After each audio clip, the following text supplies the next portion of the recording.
friend, John MacLennan here, and in this video you're going to learn how to play Misty Mountain Hop as recorded by Led Zeppelin on guitar.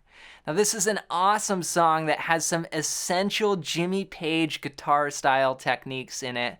I'm going to break it all down for you step by step. We're going to start off with that main riff, and then we're going to go into the verse section where we have these chords that kind of move around copying the vocal part.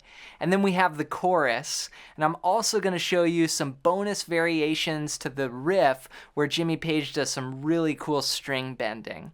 But before we dive into it, I want to hook you up with a gift right away. If you're new here, I've got this awesome fretboard guide that's going to show you the 5 must-know chords and scales to play in any style, anywhere on the neck. And this is a super useful, just one-page PDF that I put together. And I know it sounds like a lot of information, but I was able to compress it all down to one page for you, just to keep it simple so you can print this out, keep it on your music stand or on your desktop. It's basically a system that I use to play anything on guitar. So I'm always thinking about this, no matter what I'm playing. So grab your copy completely for free. Just go to johnmaclennan.com/fretboardguide or use the first link down below. All right, well, with that said, let's dive into this song. Let's break down how to play Misty Mountain Hop as recorded by Led Zeppelin on guitar. Now we're going to start off with the main riff, and I'll show you what I think is a great way to get started playing this, and then I'll also show you a little bit later as well some of the variations that Page does. Here's what the first part sounds like. A 1, 2, and 3, and 4.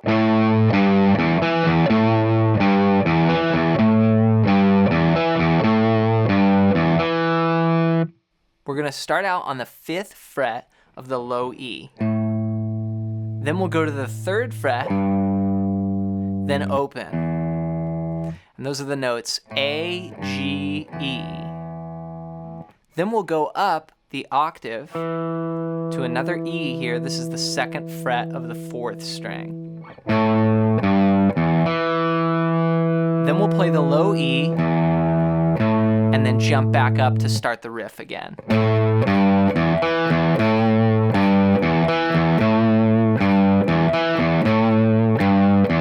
And you can give a little pull on those notes, just for a little bit of a rock flair to it. Now rhythmically, we're coming in on the and of 4, so it's gonna go 1, 2, and 3, and 4, and 4, and 1, and 2, and 3, and 4, and. Okay, so we're using 8th notes and quarter notes.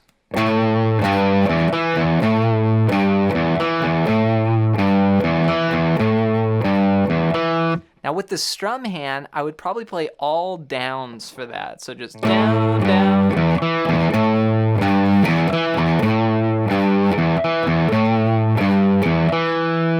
Okay, from there we go into the verse part, and that's where Plant comes in singing, and we're gonna play this part. 1, 2, 3, and 4.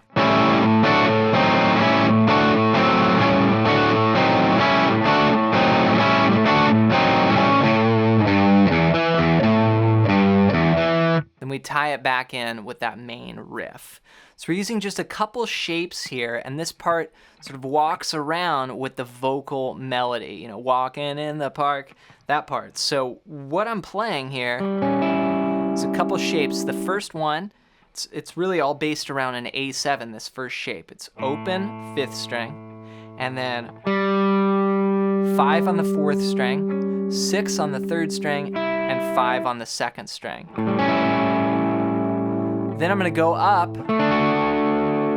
to a 3-note chord here, 7, 7, 7. This is looks like a D chord, but without the root. You can keep that A ringing in the bass.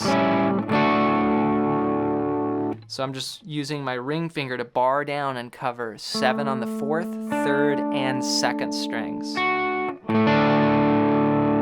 Then from there, I'm going to go back to that first shape, but it's going to be 1 fret lower. So it's going to go 4, 5, 4, starting on the 4th string there. If I keep the A in there. So it's sort of like taking this A7 and just stretching it, taking part of the chord. It's a very common blues sound, right? right? It sounds like Robert Johnson or something. Right, that kind of old school blues sound. So, okay, those are the shapes. So we start here, we go up to 7, then down here. Now rhythmically, you can start by coming in on the and of 4, 1 and 2 and 3 and 4 and then all the rest you can play quarters. 2, 3, 4, 1, 2, 3, 4, 1, 2, 3, 4, 1, 2, 3, 4 and okay. Now the way that you can keep track of this is you can think of the melody, of course, which is going to be your main guide. And then what I figured out is if you count from this, so you start with the first chord, and then when you get to 7, it's 5 times going around that cycle before you go back to the and of 4, 4 and 1 and 2 and 3 and 4 and. So that cycles back into the main riff. So let me show you what I mean. So it's like 3, 4 and 1, 2, 3, 4, 5, and then instead of going to the 7 on the 6th time, you go back to the riff. So 1 and 2 and 3 and 4 and 1, 2, 3, 4, 5, right? And so that last measure, you're coming in 4 and 1 and 2 and 3 and. So that's just a way of keeping track of that riff. Zeppelin, a lot of times they would like flip the beat around and just do cool things rhythmically that are actually pretty tricky. So if you can have something that you can kind of grab hold of and guide you through, I think that will help. So that's the verse part. Then out of there, we come into the chorus. So we're playing the riff.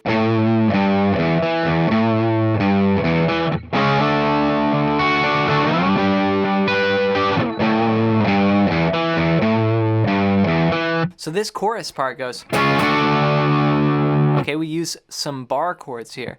We're gonna play a C sharp to a D. And these are just standard major bar chords. So I'm playing, starting on the 5th string, 4, 6, 6, 6 to 5, 7, 7, 7. And it's anticipated, 1 and 2 and 3 and 4 and 1. Okay, then he goes up to a G,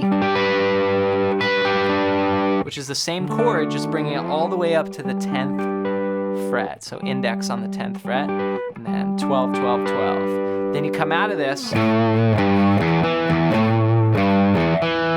Now Page would do different things here in this part. He would sometimes arpeggiate, so sometimes like even a little pinky there, a little sus. You could also just go to the open position chords as well. D, then G, I would play this G5. So instead of, you know, a normal G like this, I would remove the index finger to get more of a rock sound.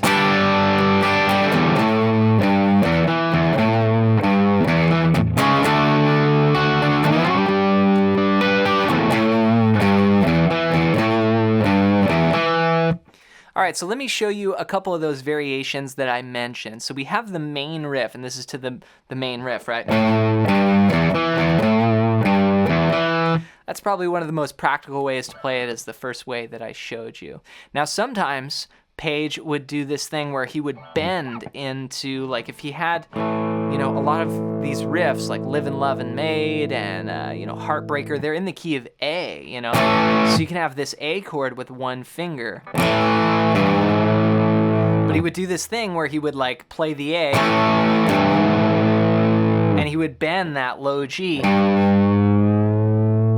into until it sounded like the A note. So you could apply that to the riff. So instead of going, you could go. And that's a fun way to play it. You know, think about the bends that he would use, you know, in Dazed and Confused and tunes like that, where he would be aiming for this note, but instead of playing it, he'd start lower and then bend into the note.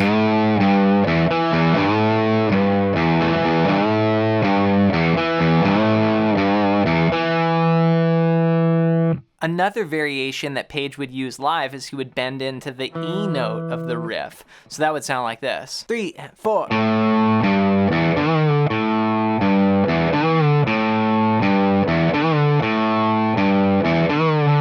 So that's a slight variation there. He's playing the open A, or you could play it here. And then the 3rd fret of the low E, and then instead of going to there, he bends.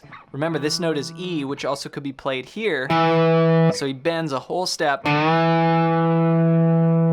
into that note. And then you'll hear him actually drop it down.